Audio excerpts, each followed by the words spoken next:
আজি আবেলি 5টামান বজাত মই আৰু ভণ্টি ঘৰত অকলে আছিলোঁ। মা পাপা বজাৰলৈ গৈছিলে।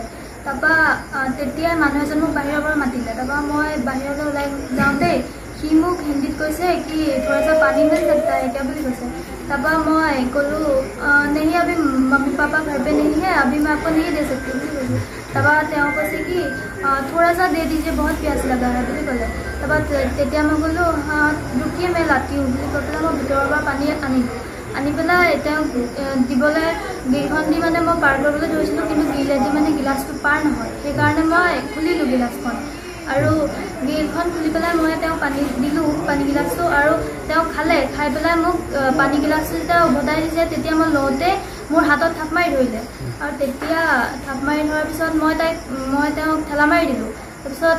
তাৰপিছত তেওঁ মোক খেদি আহিছে মোক আকৌ মানে ধৰিবলৈ। তেতিয়া মই তেওঁক কিক মাৰি দিলোঁ। মই কিক বক্সিং আৰু উচু খেলোঁ আৰু সেইবাবেহে মই আজি সেইটো কৰিব পাৰিলোঁ। আৰু তাৰপিছত মোৰ হাতত তলা এটা আছিলে, মই তলাটো দি তেওঁক বুকুত দুমাৰ দিলোঁ। তাৰপিছত তেওঁ উশাহ চোশাহ ল'ব নোৱাৰা হৈ গ'ল। আৰু তাৰপিছত তেওঁৰ লগৰজনে তেওঁক যেন তেন মানে উঠাই নি পেলাই বাইকত বহাই পেলাই নিছিলে, কিন্তু মই তেওঁৰ কলাৰত ধৰিছিলোঁ, কিন্তু মই থাপ মাৰি মানে ধৰিব নোৱাৰিলোঁ। সেইকাৰণে তেওঁ পলালে। মানে দেখাত কেনেকুৱা আছিলে? মুখত কিবা বান্ধি আহিছিল নেকি? দেখাত তেওঁ চাপৰকে হোৱাইট কালাৰ টি চাৰ্ট এটা পিন্ধি আহিছিলে আৰু মুখত ৰুমালৰ মাস্ক এখন মাৰি আহিছিলে। বাইক লৈ আহিছিল না? বাইক লৈ আহিছিল। দুইজনে মুখত মাৰা আছিল নেকি? হয়, দুইজনে মুখত মাস্ক মাৰি আহিছিলে। বাইক নম্বৰটো দেখিছা নে? বাইকৰ নম্বৰটো AS15 আছিলে। মই আৰু বাকীখিনি দেখিব নোৱাৰিলোঁ। হিন্দীটো কেনেধৰণৰ হিন্দী কৈছে? তেওঁ মানে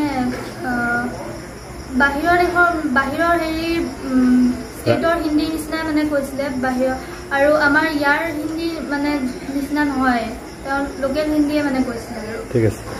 ঘটনাটো মানে আমি প্ৰায় 5:15 মানত মানে আমি কিবা দোকান কৰিবলগীয়া আছিলে। তাৰ মিছেছে মই বমাজান লাগিছিলোঁ দোকান কৰিবলৈ। তেতিয়া সেই সময়তে মানে কি হ'ল, আমি ওলাই যোৱাৰ পিছতেই আমাৰ ঘৰত মানে দুজন ল'ৰা আহিলে। দুজন ল'ৰা আহি পেলাই ছোৱালীহঁতক মানে আমি আগতেও তেনেকৈ ঘৰত গ্ৰিলত তলা চলা মাৰি পেলাই এৰি থৈ যাওঁ, আৰু তেওঁলোকক কওঁ যে তোমালোকে কোনোবা আহিলে গ্ৰিলৰ তলা নুখুলিবা। কিন্তু তেওঁলোকে আহি পেলাই ছোৱালীকেইজনী অকলে আমি এৰি থৈ গ'লোঁ। তেতিয়া তেওঁলোকে আহি পেলাই মানে এজনে বাইকতে বহি আছে আৰু এজন নামি আহিছে। কি ভাষা কৈছে বাৰু? হিন্দী ভাষা কৈছে, হিন্দী ভাষী মানুহ। গতিকে তেওঁলোকে পানী বিচাৰিলে, হিন্দীতে ক'লে। তাৰপাতে আমাৰ ছোৱালীয়ে ডাঙৰজনীয়ে ভাবিলে কি পানী গিলাচ দিওঁ। তাৰপিছত ভিতৰৰ পৰা পানী গিলাচ ভিতৰৰ পৰা আনি পেলাই গিৰিলে ফাকেদি দিবলৈ বিচাৰিছিলে, কিন্তু ফাকেদি নি পৰা গিলাচটো পৰহি নগ'লে। নোযোৱাৰ কাৰণে তেওঁ তলাটো খুলি পেলাই পানী গিলাচ দিলে। পানী গিলাচ দিয়াৰ পিছতে তেওঁ পানী গিলাচ খাই পেলাই খালী গিলাচটো দিয়ে তেওঁ হাতত ধৰি টানিবলৈ বিচাৰে। তেতিয়া আমাৰ ছোৱালীয়ে মানে কি উচু খেলে আৰু কিক বক্সিঙত তেওঁ উচু নেশ্যনেল খেলিছে আৰু কিক বক্সিঙো খেলিছে নেশ্যনেল। গতিকে তেওঁ সেইবিলাক শিকি থোৱা আছিলে। গতিকে তেওঁ ডিফেন্সটো কৰি পেলাই তেওঁক মাৰধৰ কৰি পেলাই তেওঁক পলালে। মানে মাৰধৰ কৰাৰ কাৰণে তেওঁ পলালে। এতিয়া কি কৰিছে আপোনালোকে? এতিয়া মানে তেতিয়া আমি ঘূৰি আহি পালোঁহি। ঘূৰি আহি পোৱাৰ পিছতে তেওঁলোকে আমাৰ ছোৱালীয়ে কথাবিলাক ক'লে। হোৱাৰ পিছতেতো আমি এতিয়া মানে প্ৰশাসনক জনাইছোঁ, আৰু প্ৰশাসনক আমি মানে অনুৰোধ কৰিছোঁ যে আমাৰ আগতেও এনেকুৱা আমাৰ আজিলৈকে গহপুৰত শুনা নাই, গহপুৰ অঞ্চলত শুনা নাই যে আজিলৈকে এনেকুৱা এটা ঘটনা হৈছে। গতিকে এইটো মানে বহুত চিন্তনীয় বিষয়। গতিকে প্ৰশাসনক আমি অনুৰোধ জনাইছোঁ যে অতি শীঘ্ৰে এই বস্তুটো এটা মানে সুবিচাৰ হ'ব লাগে।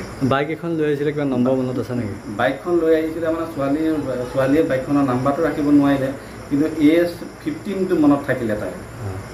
যে 15টো আমি এতিয়া চালোঁ যে 15টো বৰপেটা ৰেজিষ্ট্ৰেশ্যন। আৰক্ষী আহিছিল নেকি আজি? আৰক্ষী আহিছিলে, আমাৰ ঘাইগাঁও থানা চিচাৰ আহিছিলে। আহি গোটেই আমাৰ কাষতে আমাৰ ঘৰ বনোৱা মিস্ত্ৰী লাগি আছে, আৰু তেওঁলোককো মোৰ সন্দেহ মই তেওঁলোকক ক'লোঁ। এতিয়া তেওঁলোকে সোধপোছ কৰিছে। এতিয়া আপুনি কি বুলি ভাবে, কোন মানুহ হ'ব পাৰে বাৰু? এইটোতো এতিয়া ঘপকৈ ধৰক দুজন বাইক লৈ আহি পেলাই আমাৰ ঘৰত যে ছোৱালী দুজনী অকলে আছে, আমি দুজন যে নাই, এই বস্তুটোতো তেনেকৈ বাহিৰা মানুহেতো নাজানে, ইয়াৰ পৰাতো কিবা কিবি হ'লেও কোনোবা ওচৰৰ কোনোবাই ইনফৰ্মেশ্যন দিব লাগিব, তেতিয়াহে তেওঁলোকে আহি পেলাই তেনেকুৱা কৰিব পাৰিব। গতিকে মোৰ সন্দেহ কিন্তু ওচৰে পাঁজৰে মোৰ সন্দেহ এটা আছে। ঠিক আছে।